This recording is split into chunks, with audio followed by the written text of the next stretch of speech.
Revenge with Karen. The champagne hadn't even stopped fizzing when Mara saw the first knife go in. She was standing next to the fridge in the Stratwell and Keene break room, awkwardly holding one of those paper plates, sagging under the weight of an undercooked Costco quiche, when the announcement came in. Big bold headline. Client secured. Historic $10M milestone. Credit to our leadership team and project lead, Alex Crane. Her fingers tightened around the plate. For a split second, she thought about smashing it on the floor. Instead, she took a slow breath and walked over to the coffee machine like it was just another Tuesday. Alex was already doing his best impression of a motivational speaker in front of the intern pool, hair gelled like a failed game show host, waving his hands like he'd personally rewritten the U.S. tax code to close this deal. This is what happens when you stay agile, stay hungry, stay disruptive. Mara sipped her coffee. Burnt, bitter, fitting. He hadn't even been in the damn room when the compliance clause was drafted. Hell, he'd forwarded her presentation with the header still reading Jennings' pitch 7 final use this one PPTX. And now here he was, grinning like a lottery winner with a loaded scratch-off. When she cornered her manager, Lisa, near the hallway to the main conference room, it wasn't to cause a scene. Mara wasn't a scene person. Simply held up her phone, pulled up the original project log, and said, "I think there's been a mistake." Lisa didn't even blink. "We're giving credit where it's due." Mara stared at her. "I'm sorry," Lisa shrugged, smoothing her blouse like the conversation bored her. Alex has really stepped up lately. And honestly, optics-wise, it just made sense. She smiled like that made it less of a knife. Mara nodded once. That's when the cold clarity hit. Not anger, not even disappointment.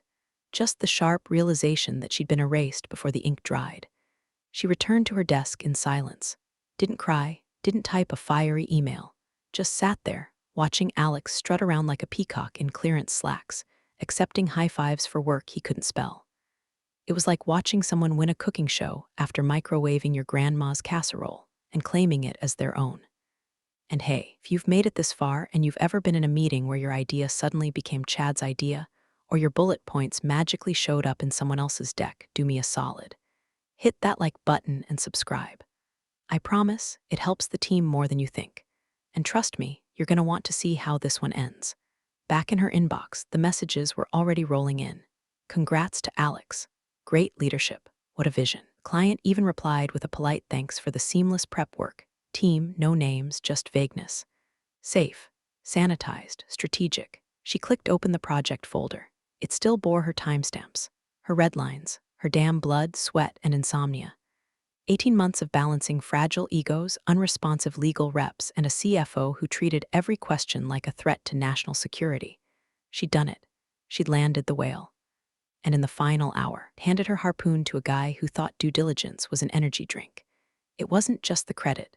It was the silence around the theft, the way nobody looked surprised, the way HR sent a smiley emoji in response to her just clarifying roles email, the way Alex had winked at her like they were in on a joke together.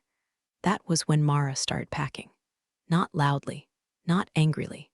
Quiet, methodical clicks as she slid her personal mug into a box, plugged her desk lamp, deleted bookmarks. Nobody even noticed. Not until the junior analyst, Casey, walked by with wide eyes and whispered, You're not staying?" Mara smiled, just cleaning up. Casey paused, then dropped a flash drive on the edge of her desk like it was contraband. "I backed up the old version of the proposal, just in case they delete it." Mara blinked. "Why?" Casey shrugged. "You were the only one who ever spelled my name right in emails," was the only goodbye she got. By the time Alex gave his victory speech in the main hall, Mara was already gone. No exit email, no Slack goodbye, just a blinking cursor in an empty inbox and one final message scheduled to send at 4:59 p.m. to the client's legal team. Per your earlier request, I'll await instructions on the compliance addendum. Best, MJ. She left the building with no fanfare, no escort, no regrets. Only one thought echoed in her head. Credit where it's due, huh? We'll see about that. The HR meeting smelled like vanilla air freshener and corporate gaslighting. Mara sat in the beige room across from Tanya, the HR rep with the emotional range of a houseplant, while a framed motivational poster behind her read teamwork makes the dream work, a cruel joke, given the context. Tanya folded her hands like she was delivering bad news about a dry cleaning order. Couldn't find documentation naming you as the project lead. According to our records, This was a collaborative effort. Mara didn't blink. I built the pitch deck. I handled every compliance memo. I negotiated 3 rounds of revisions with the client's legal team while Alex was still learning how to spell addendum. Tanya tilted her head like she was being patient with a child. I'm not saying you didn't contribute, just saying no single person was assigned ownership. So the leadership slides that went out last year with my name on them, those don't count. Tanya made a noncommittal sound, somewhere between a cough and a smirk. Those were early drafts, and Alex has really emerged as a natural communicator. He's a great face for the firm. Mara stared at her. That's the criteria now, teeth and cheekbones. Tanya's smile flattened. Mara, let's not make this political, was the phrase that did it. Not the erasure, not the lies, that. Let's not make this political. As if asserting reality was suddenly a campaign ad. As if speaking up about a theft was the same as throwing a tantrum on a debate stage. Mara inhaled once through her nose. Quiet. Steady. If Tanya noticed her hands had clenched under the table, she didn't say anything. The meeting wrapped with a folder of next steps and a reminder to be a team player moving forward. Translated in corporate dialect, to be silent and smile while we reassign your work to someone with better LinkedIn optics. She returned to her desk with the slow, steady gait of someone holding back a scream. Her inbox was full of pointless reply-alls. Alex had sent out another appreciation email, thanking everyone for stepping up when it counted. Mara was CC'd, third from the bottom. That's when she started digging. Buried in her compliance folder, timestamped 6 weeks prior, was the email thread. She'd almost forgotten it in the rush of late nights and endless revision cycles. The client's senior counsel, Elaine Harlow, had replied directly to Mara's questions about Clause 9.4a, a detail nobody else had even flagged. The final line read, "For future legal and compliance correspondence, please direct all communication through Ms. Jennings exclusively. This will ensure clarity and continuity." Exclusive, not shared, not team-wide, exclusive. She stared at the line like it was a rope thrown down into the pit she'd been shoved into. Her heart didn't race. She didn't scream. Instead, something else kicked in. The thing that always kicked in when Mara was backed into a corner. Systems thinking, pattern recognition. Cold logic dressed in business casual. She cross-referenced that email with the internal routing logs. Sure enough, 2 days later, Alex had sent an internal doc to leadership summarizing compliance updates, word for word copied from her earlier draft. No credit, no mention, just a clean PDF with his name in the footer. Death by 1,000 PDF exports. He wasn't just piggybacking. He was reauthoring history in real time. And no one was stopping him because in the eyes of the company, he looked like success incarnate. Just enough charm. Just enough buzzwords. Just enough deniability to make Mara seem difficult if she spoke up. The worst part? She'd trained him. Not officially, but in those casual meetings, the ones HR never tracks. She'd walked him through the difference between policy audit and risk disclosure. Taught him how to phrase things so legal wouldn't raise flags. He took it all, learned the vocabulary. And now he was using it to erase her name from the project she'd bled for. He thought about forwarding the client's email to leadership, just dropping it into the Slack thread with a smiley face. But she didn't, not yet, because something deeper had shifted.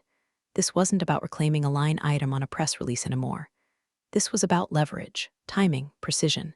Her anger didn't explode, it simmered. She opened a blank Google Drive folder, named it Archive. Then she started uploading. Every red line, every timestamped draft, every version control sheet with her initials. Every side conversation, every approval note. The entire anatomy of the deal, piece by piece, with metadata intact. She wasn't making a scene. She was building a case. On Wednesday morning, Mara walked into the office carrying nothing but her keys and a reusable coffee cup that still smelled faintly like the scorched bitterness of Monday. She didn't speak, didn't wave, just sat at her desk and opened her inbox like she was reviewing the weather forecast before a funeral. Alex was already holding court near the glass wall, laughing too loud, sipping an oat milk latte he'd probably expense under client bonding. Someone had made laminated posters, Stratwell's biggest win yet, and taped them to the breakroom fridge. A tray of stale cupcakes sat untouched beneath it. Buttercream crusted like cheap lipstick. Mara minimized Outlook and opened the archive folder she'd created. Over the past week, she'd built a quiet cathedral of receipts. Contracts annotated in her handwriting. Emails from the client. Slack messages where she predicted and fixed issues before anyone else noticed. Meeting recordings where she asked the hard questions while Alex nodded like a bobblehead in the corner. But she knew how this worked. Evidence wasn't power unless you knew when to use it. Today wasn't the day to fight. Today was the day to leave. She opened a new tab and submitted her resignation through the internal portal. No dramatic letter, no weepy ode to the incredible journey. Just a checkbox marked other and a sentence that read, effective immediately. Then she closed the browser, shut her laptop, and began to pack. She didn't rush. Every item, her mug, the photo of her sister's kids, the little stress ball shaped like a brain, neatly into a cardboard banker's box. She moved like a surgeon closing an incision. Precise, deliberate, quiet, no one noticed. At 10:14 a.m., she opened a draft and typed one final message to the client. Per your request, I'll await instructions on the compliance addendum. Best, MJ. She clicked send. Timestamp locked, traceable, permanent. Then she unplugged her monitor, coiled the cord neatly, and stood. Hey, Mara, she turned. It was Casey, junior analyst, 23, nervous. Always carried too many pens. I saw you, are you leaving? Mara smiled, looks that way. Casey looked down, then reached into their pocket and slid a USB drive across the desk. I backed up the sandbox files last week. Thought they might get wiped when they moved everything to Alex's drive. Mara blinked. You made backups, Casey shrugged. You're the only one who ever explained how redline tracking actually works. Figured it was the least I could do. Mara took the drive. It was one of those cheap plastic ones with a scratched logo. Probably held the only untouched version of the pitch Alex had rebranded as his own. Thank you, she said. Casey nodded. You're really good at this. Mara didn't say I know. She just placed the USB in the box, nodded once, and walked toward the elevator. No farewell party. No hallway applause. No one snapping selfies or clapping her on the back. Just a slow, clean exit that felt more like surgery than surrender. By the time Alex wandered by her desk, the chair was empty. He frowned, looked around, then shrugged and kept walking, too self-absorbed to wonder where the person who'd built his house of cards had gone. Downstairs, Mara walked past reception without a word. The security guard raised a brow, but didn't stop her. Why would he? She looked like any other burnt-out employee grabbing lunch between meetings. She wasn't coming back. In the parking lot, she sat in her car for a moment, letting the quiet settle around her like dust. She could feel it, not anger, not even sadness. Just that eerie, razor-clean calm that only comes when there's nothing left to lose. She pulled out her phone, opened a new note, titled it Postmortem S&K. Then she listed everything they'd taken, every line erased, every misattribution, every time she'd been told to smile while bleeding. She finished, she opened the glove box and placed the note inside next to the flash drive Casey gave her. Then she started the engine. Mara wasn't running. She wasn't hiding. She was just repositioning, because while they were busy celebrating their stolen trophy, they didn't realize the ground beneath it was hers, and she just walked away with the blueprint. At first, it was just silence. Emails from the client's legal team that once replied within hours now stretched to days. Calendar invites went unanswered. Weekly calls were postponed, then quietly canceled. Stratwell and Keene tried to pretend everything was fine, like maybe the client was just busy basking in their own $10M glow, but something about the quiet felt off. Alex, of course, brushed it off like dandruff on a blazer. We're just in the post-win slowdown, he said during the Tuesday debrief, sipping sparkling water and using words like strategic latency like he'd swallowed a thesaurus dipped in mayonnaise. Big deals go quiet before signatures all the time. It's a confidence move. Lisa, ever the loyal lieutenant, nodded along. They're probably running internal approvals. Happens more often than not. But the truth was already knocking. Quiet, repetitive. By Thursday, client's counsel had returned a version of the agreement with a single sticky note attached. Need clarification on original compliance correspondence chain. That was the first crack. The note didn't ask for a document. It didn't flag a clause. It asked about the chain, the communication history, the breadcrumbs. Lisa squinted at the screen, lips pursed. What the hell does that mean? Alex looked confused but covered it with a cough. Probably a formatting thing. The next morning, formal request landed. Please have your lead compliance liaison attend the final cue and a call, as previously agreed. Lisa read the email aloud in the boardroom. Then, after an awkward pause, turned to Alex. That's you, right?